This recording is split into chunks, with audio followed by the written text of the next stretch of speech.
there is another way, and that is what we're all about. Jeremy. Morning. Lovely to see everybody. Some familiar faces, actually. Some of you I've met before. You've been to Three Bridges yourself.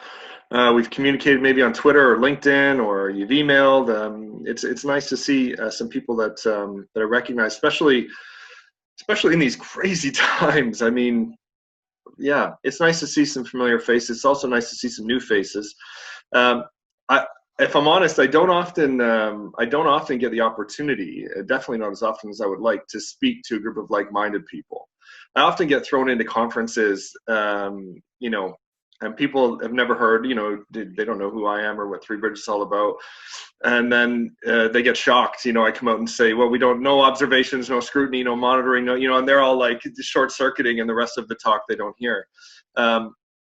So it's not often that I get to sit in a room of like-minded people who, while your school may be what I might refer to as somewhat traditional, that actually that's not what this is about. That it's about the idea that that our alignment, our common thread at the moment, is that there is something better, and that it doesn't sit well. Whatever it is we've been doing, maybe it doesn't sit as well as we would like. Maybe we're on that journey already of making changes. Maybe we're just getting started, but we know inherently that there is something flawed about the way we've been told to lead our schools, to lead our people, and that there is absolutely some other way. And if you'd asked me, 8 years ago, 9 years ago, when I started at Three Bridges, what I thought the problem was, I think I would probably frame it very differently than I do today. And I've had the opportunity, especially over the last maybe 4 years, to work with schools, all across the country, school leaders at different levels of leadership in supporting their journey as leaders. And I think that what I've come to really realize is that there actually are more of us than we think. That there are more of us like-minded folk sitting around going, well, I do want my school to improve. I want the teachers to flourish. I want the children to flourish. I want this to be the most incredible place on the planet. But the local authorities telling me I need to do these things, or the mat that I'm in, this is the only way we do things, or I've been born and raised and nurtured and grown in this soil, and I don't know what else I can do to ensure that the school moves forward, that, progress and attainment and, all the stuff that people are going to come knocking on your door about. How do I maintain that, but also, run a really happy place where people are inspired and challenged and supported and developed? How do I do that? Because it's not been a part of my experience. And I always, so I was thinking about, how do I start this conversation with us today? And it is really from a place of humility. I don't want anybody on any level to think that I think I'm some sort of guru or wizard, or like I have all the answers. I don't. I'm just like you. I'm a normal head teacher in a normal school, just surrounded by incredible people. And I found a few steps in the right direction.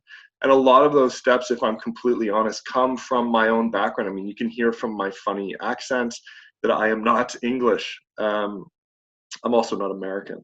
I'm Canadian. And in Ontario, where I was born and grew up as a pupil and then started my career as an educator, things are done very differently.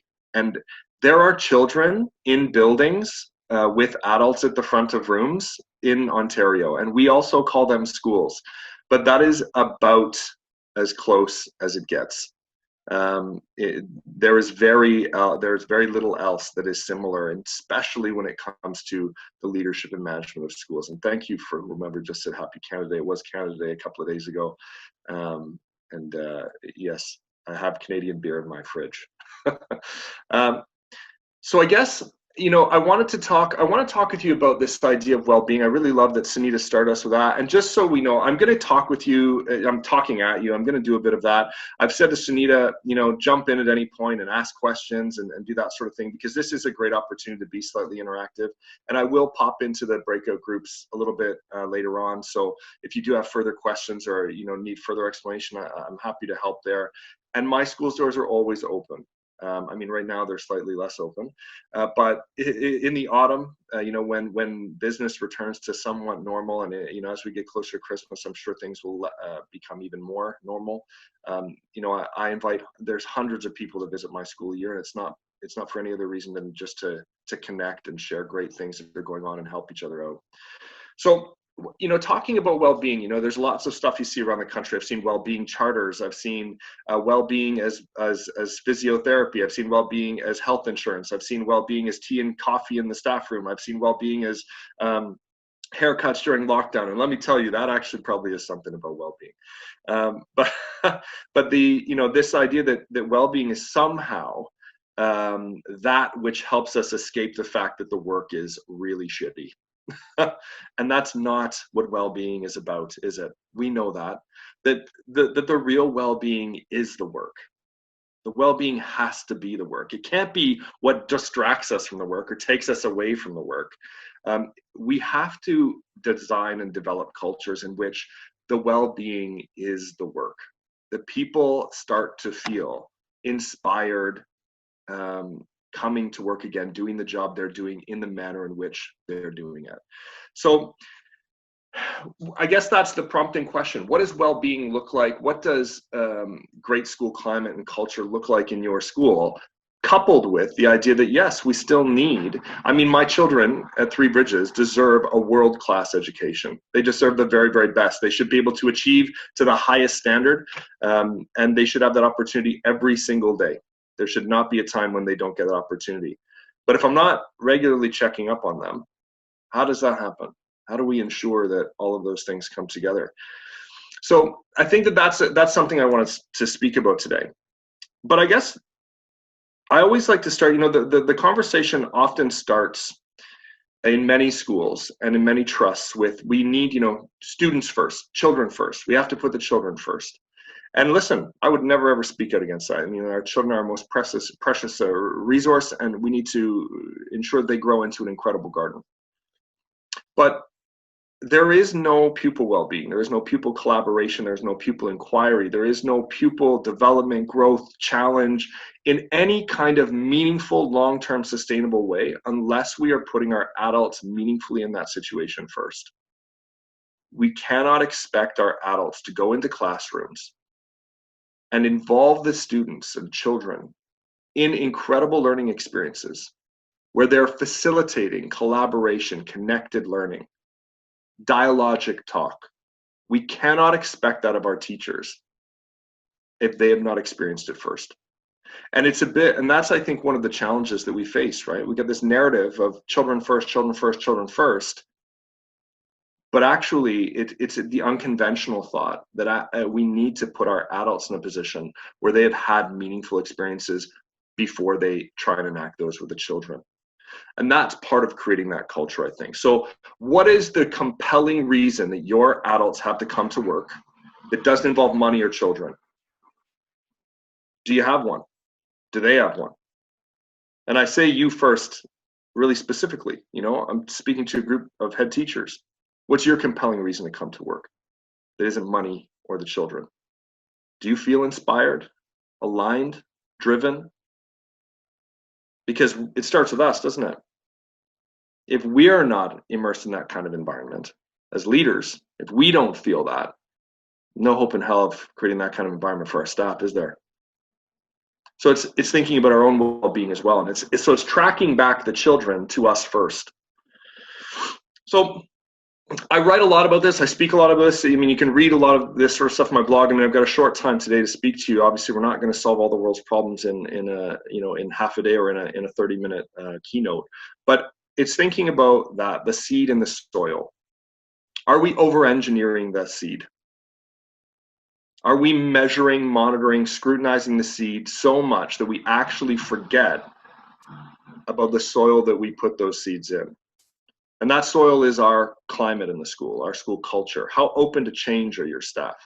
How willing to connect and collaborate are they? What mechanisms have we put in place in our schools to ensure that those things happen on a regular basis in a meaningful way that impact and influence the direction of your school? So I think it's, when thinking about well-being, I've already said, well, yeah, tea and coffee, all those things, it's not exactly well-being. And I'm not suggesting that we don't do those things. The staff at my school get free tea and coffee. They have what we call well-being days. So they get one paid and an opportunity for some unpaid leave during the year, kind of whenever they want. And so I'm not suggesting that the nice things aren't important. I think they're absolutely a part of the puzzle. Creating a nice atmosphere for people is good. But if what you're doing is saying, well, listen, we really value all the work you do here, so we're going to make sure that you have free tea and coffee for the whole year. You're never going to have to worry about that again. We'll always make sure the milk is stocked. You're going to be taken care of. But I'm going to be in your lesson tomorrow. And if it doesn't go so well, you're not going to be working here very much longer. We're going to put some pressure on you. The tea and coffee don't matter. Do it. I think it's that sort of thing. So what is it that we think that our teachers need? What is the kind of stuff that creates the cultures in our school where teachers feel inspired, aligned, challenged, supported, developed? How is it that we create the right kind of conditions under which our educators can flourish and therefore create the kind of conditions for our children? So what is it they need? Well, the first thing, it's like thinking all the way back to high school psychology, right? Like Maslow's hierarchy of needs. They need to feel safe and secure. They need to feel like their job is not on the line every single moment, especially based on meaningless data. Standardized test data has a role to play, but surely we all recognize that's not the crux of everything going on in our schools. It's not the be all and end all of the success or struggle of any individual teacher. It's just a piece of the puzzle. So how are we creating safety and security in our schools? Do you still have high stakes anything? Because there is such thing as observation, looking, learning without the stakes attached to it, isn't there? So there's lots of headlines about Three Bridges, and I often start conferences that way. No observations, no monitoring, no scrutiny, no book looks, no data crazy driven performance management, no marking, no planning performas. I don't know. There's lots of those things that buzz around about my school. And all of those things are true and all of them are untrue. So, all of that stuff is real. There are no high stakes observations at Three Bridges and have not been for many years. There are no formal book scrutinies where people are getting graded or judged and given feedback on this or that. That doesn't take place. There's no data-driven performance management. That is very true. But that, as I say those things, as someone who works with lots of school leaders, like I can feel online the anxiety level creeping up and going, okay, well, now I'm feeling anxious if I'm not observing, if I'm not doing data-driven performance management, if I'm not looking in their books. God, Jeremy, you're taking a third of my year away as a school leader, because all of us, how much time do we spend in observation and then writing up feedback notes and then giving that feedback and then following up on observations? Honestly, count the time up. Not right now, but count the time. I guarantee you, your monitoring and scrutiny measures take up at least a third of your school year, a full term of work. So there's one level of anxiety. What am I going to do if I'm not doing that? That's a lot of time I spend doing that. And then the other level of anxiety is, well, if those are the only things that I have in place to ensure consistency, coherence, performance, if I'm not doing those things, we got to be doing something. I'm the head. I need to have my finger on the pulse of the school. So then I guess it's thinking about, how are we seeing our teachers? How are we hearing them? How are we allowing them to make a difference, to contribute in a meaningful way? How are we enabling them to connect and collaborate? How are we enabling them to make decisions about their own work? And how are we buffering them from the distractions to their work? So thinking about those sorts of things, all of those as things that are true and untrue. So why are they untrue? Lesson observation as a formal high stakes measure does not take place at Three Bridges, but I'm in and out of classrooms all the time. Because the stakes are gone, and because I'm not holding a clipboard or a laptop or an iPad, and I'm in and out in probably 2 minutes, nobody feels any pressure. There's no pressure around it at all. They're in and out of each other's classrooms, I'm in and out of their classroom. It's not a problem. But it takes time to develop and build that culture. So how do we build a culture in which senior staff can go into classrooms and people not feel under threat or feel worried about what's going on, and if it's a part of some level of way of keeping them or getting rid of them? And I think that it starts at Three Bridges. It started with our instructional practice. So for us, that's where it started. when I started at Three Bridges, when I asked the question, what does reading look like at Three Bridges? What does writing look like here? How do we teach these things? How do they learn them? There was no coherent answer. So teachers were talking about all sorts of things all over the shop. Well, I do a bit of this, and I think we do this, and don't we all do that? Oh, I do that sometimes. It was all over the place. When there is an infancy in your workforce, so when you're hemorrhaging 30, 40, 50% of your staff every year, and every year that means you've got 30, 40, 50% of new staff. When your staff is in its infancy, it's really difficult to talk about complexity, isn't it? Because they got to figure out the math, they got to figure out the English, they got to figure out what it is we do here. So what is it that you do in your school? Do you have coherent and clear teaching programs? How have they been designed? How are they refined? So we did a collaborative effort in redesigning our pedagogy and practice in all the key areas about 8 years ago. We looked at the way we taught reading, the way we teach writing, the way we teach mathematics. And the reason I tell you that is because that was the very first step in establishing a culture where the teachers were involved in the thinking and the decision-making for the way the school was going to operate. And so once they had an opportunity to go away and have a play, read a bit of readable research, go into their classrooms, try things out, come back, give feedback on it, be challenged, be supported.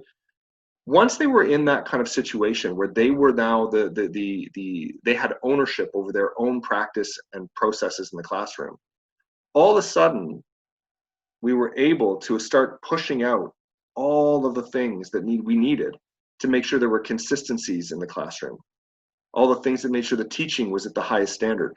Because if you collaboratively design your instructional program, you no longer need to check if people are doing it because they designed it. They were involved in the creation of that. And if they stop doing it, it's often for one of two reasons, or three maybe. The first is they found a better way. The second is they don't think that the way that you're doing it has any meaning, so they weren't involved in the process in somewhere it's not clear to them. And the third reason, which is the least frequent, is that they're lazy or not a great teacher or unskilled. But often we jump to number three. You know, how do we teach here? How is it that we're doing things? Well, let's take a look at this teacher. Oh, the lesson, the pace wasn't good. The instructional program wasn't strong. Well, we're going to give them 3 points bulleted feedback, and we'll go back in 6 weeks to make sure they're doing better. But if they've been involved in that collaborative design, that process starts to become redundant. So once we did that, established our instructional programs, then we moved on to practices like lesson study, teacher research groups, learning rounds, micro research. So turning the teachers back into inquiring professionals. So once we were able to do that, turn the teachers into inquiring professionals, some of those other mechanisms started to fall away. And I think that that is the beginnings of how we begin to build these cultures. We look at where we are, we make decisions collaboratively and collectively, and we support our staff in moving forward. So I guess those are the beginning pieces.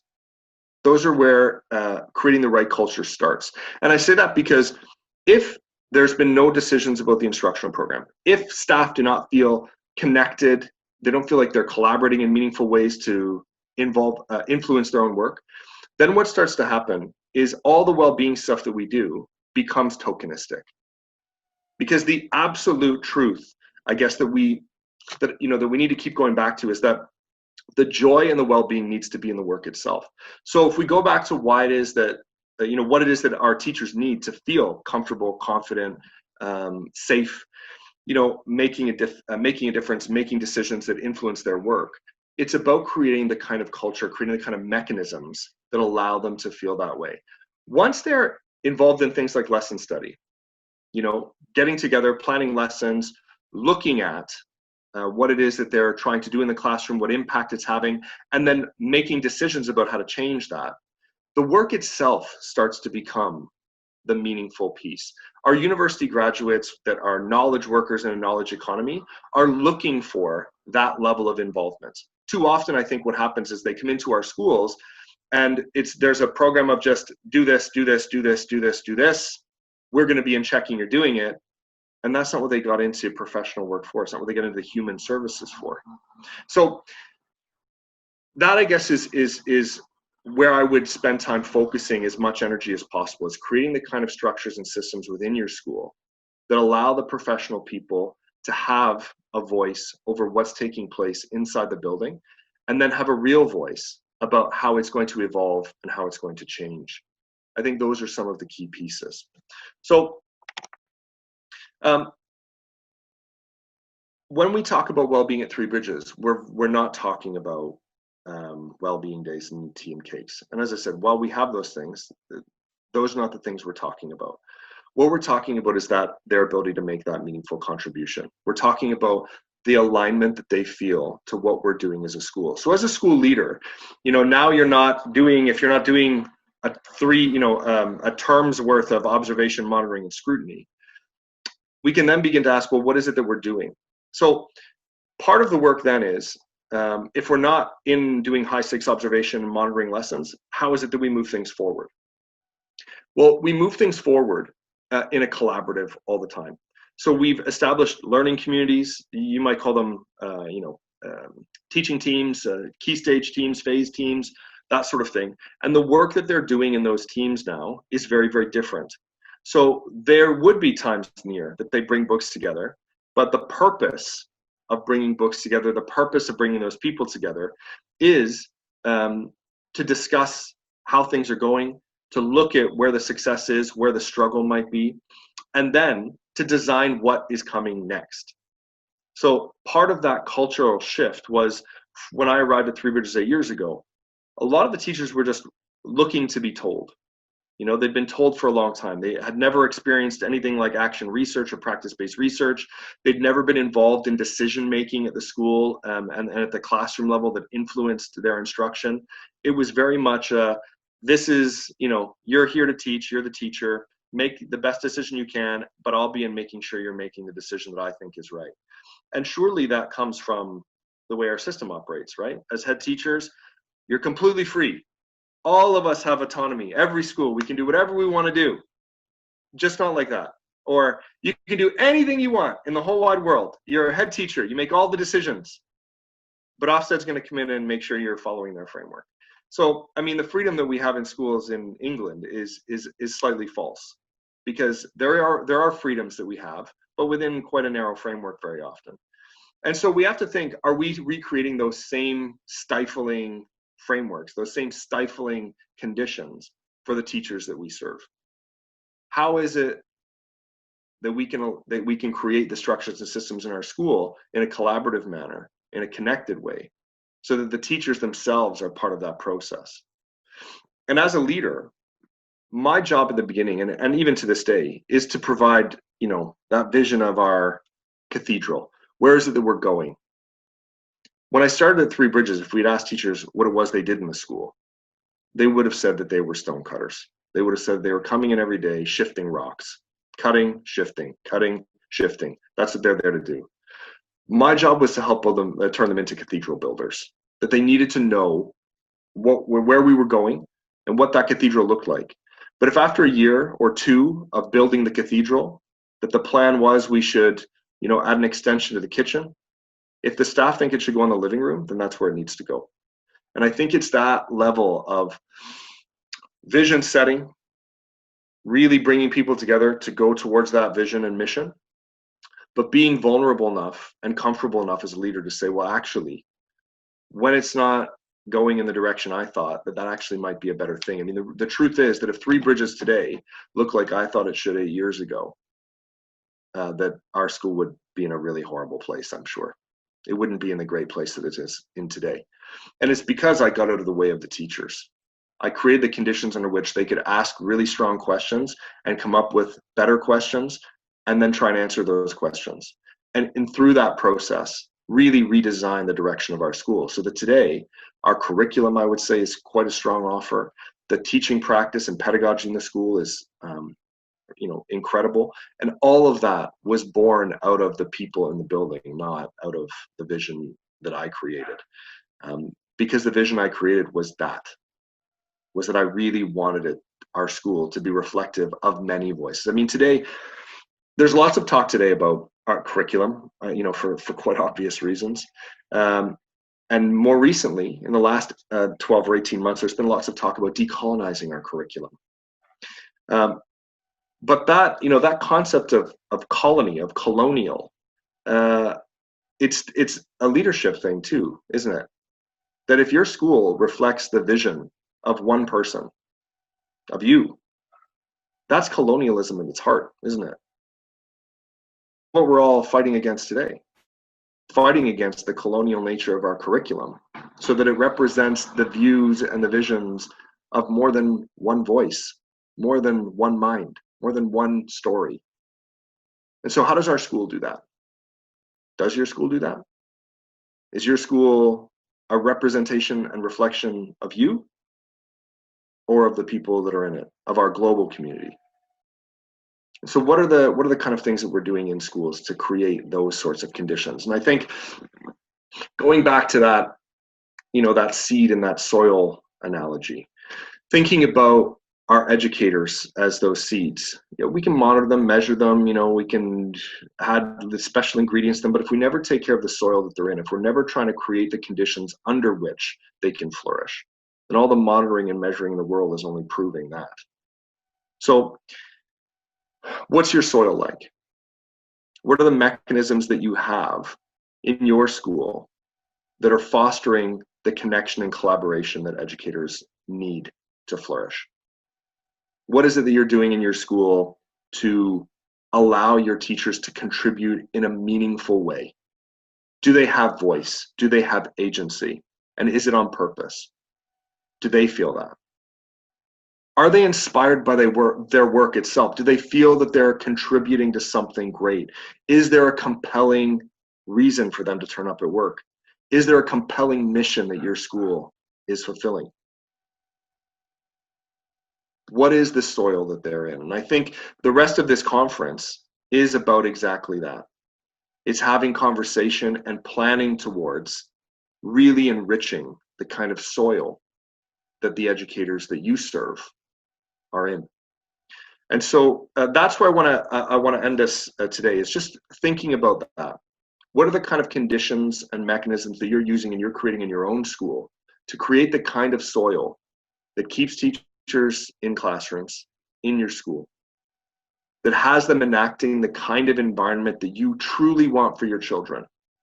One that's collaborative, dialogic, connected, one that involves asking really great questions and doing their very, very best to answer them, and only realizing at the end of that there are only more questions. What is the soil in your school like? Thank you.